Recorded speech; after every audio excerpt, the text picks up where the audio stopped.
I'm Dr. Deb. Welcome to Situation 7 in our Marriage Situations Talks. So, do you remember Molly from situation number 1? She's the people pleaser, and she sort of worked up her courage with a little bit of help to confront her boss, Larry. Now, back at home on the home front, we didn't look too closely at it. It looked like she had a great marriage, you know? She and her husband, Tom, never fought. They got along. However, we didn't go too deep. Nothing's happening in the bedroom. In fact, nothing's happening, period. He smiles pleasantly. I wouldn't say he's a people pleaser. It's not he's trying to win anybody over. What he's doing is sitting on a powder keg that he doesn't even know he's doing. He doesn't know that he's sitting on a powder keg. All he knows is not much. He's like in a numb state, really. He smiles pleasantly, but conversations go nowhere. They're not deep. They talk about the kids. They talk about schedules. Finally, because Molly had worked up the courage to speak to Larry, her boss, and we've seen all these other videos about Larry, we're not finished with him yet either, but she finally works up the courage to talk to Tom, her husband. And she says, Tom, they're getting into bed and nothing's happening again. And she says, what's going on with us? Where are we? Now, I just want to cut the action for a minute and say, I'm going to tell you, because I made up the story, Tom's not cheating. And the reason I made up a story in which Tom's not cheating is to show you what it's like to have this kind of a marriage with someone who's really not doing something on the side. He's not an addicted person to any drugs or chemicals or gambling or anything. It's just not any of that stuff. All right, action back. So she says, where are we? Where are we? We haven't really had sex in a long time. What is it, 6 months? This is crazy. This is not normal. She actually said that. She can be so proud of herself for having said that. And Tom's response is, I don't know. What? How do you not know? Okay, that's me commenting. So you get that I get where you're coming from, right? How do you not know? Well, he doesn't. Because a person who doesn't look inside and ask himself, why am I miserable? Why is it that I feel like I'm sitting on a powder keg? A person who doesn't ask himself that question won't know. So she kind of pushes him a little, and he says, I don't feel well. And then he goes and rolls over and goes to sleep. Well, a little bit more of this kind of conversation, and he eventually goes to the doctor. Since he says he doesn't feel well, maybe he doesn't feel well. And he goes to the doctor, and he gets SSRIs. SSRIs are serotonin reuptake selective inhibitors, which means serotonin in your brain is not taken back into your bloodstream, but rather stays there. It's inhibiting the uptake of it because the serotonin kind of levels out highs and lows.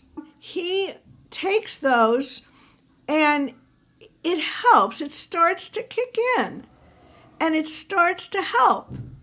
And he goes, I had a chemical imbalance. That was what was wrong with me. It wasn't. The reason he thinks so is because it's convenient to think so you don't have to go look inside. But it's not the truth. So what happens? After a while, he starts to feel better, which is great. And then what happens? After a while, they do have sex. And they're both happy. And this is not the end, because after another few weeks, he starts to feel miserable again. And this is the reason why that people will be switched by their doctor from one medication to another, or the doctor says, you need more of this. No, you don't need more of this. What you need to do is find out what's wrong inside. And when I say what's wrong, I do not mean what's wrong with you. Nothing's wrong with you. Nothing. What is wrong is whatever happened to Tom that caused Tom to react this way. He just doesn't know what it is because he has buried it. This is, by the way, this process of burying your feelings, burying your pain, is the most normal thing in the world. Is it good? Well, yeah, it's kind of good because then you don't walk around in pain. Is it helpful? No, it's not at all helpful because then you don't know what to do about it if you don't know why it happened and what caused it. But when I say this is normal, what I mean is that statistically speaking, it is normal. It follows a normal curve, which means most people have that problem. What problem is that I'm talking about? Most people are not aware of themselves.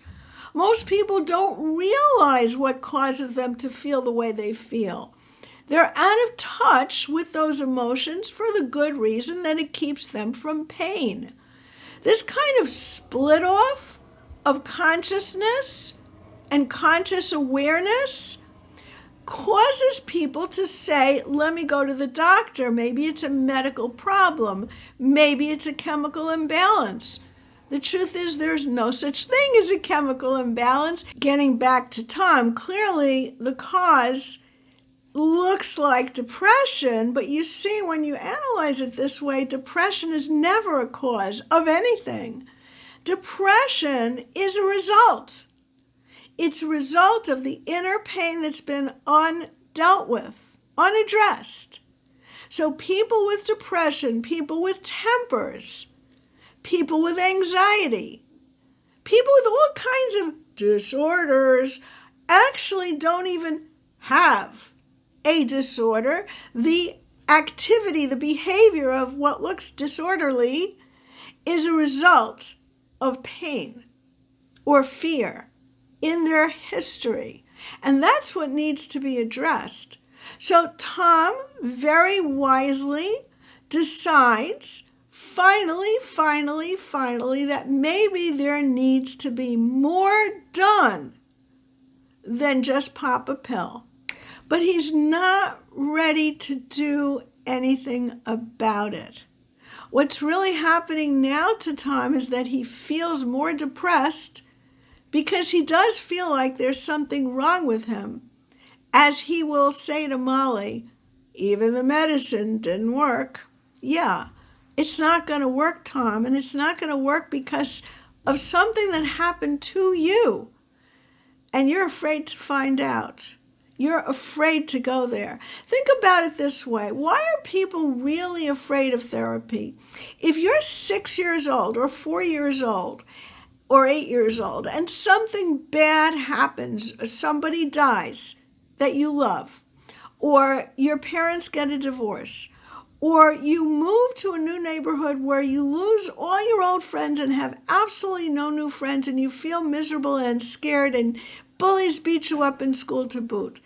Anything that goes wrong when you're a little tiny kid is going to feel so much worse to that kid than it really would feel to you as a grown-up if you're actually going through something similar. Grown-ups move all the time and they're fine moving.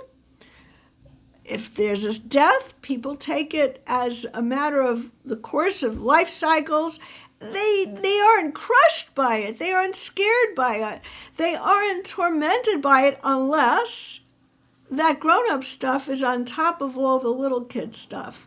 But the little kid stuff in and of itself wouldn't bother a grown-up who had a normal childhood, a healthy childhood, a happy childhood with parents that love them. What we're talking about is a grown-up thinking that going back into the past is terribly scary, too scary to go to, because it was when he was a kid. It really isn't and wouldn't be for him now. But he doesn't know that. And so he resists and he resists and he resists going back in time. It makes total sense that he is absolutely taken over and under the control of the past. And if Tom gets to a point where the discomfort he's in the present moment outweighs the fear of the discomfort and pain he thinks he will be in going into the past, if Tom ever gets there, he'll start therapy. So fast forward 1 year or 2, and he decides to start therapy because that's exactly what happened, and that's the way things seem to work. He realizes that he needs to find out what's going on inside of him.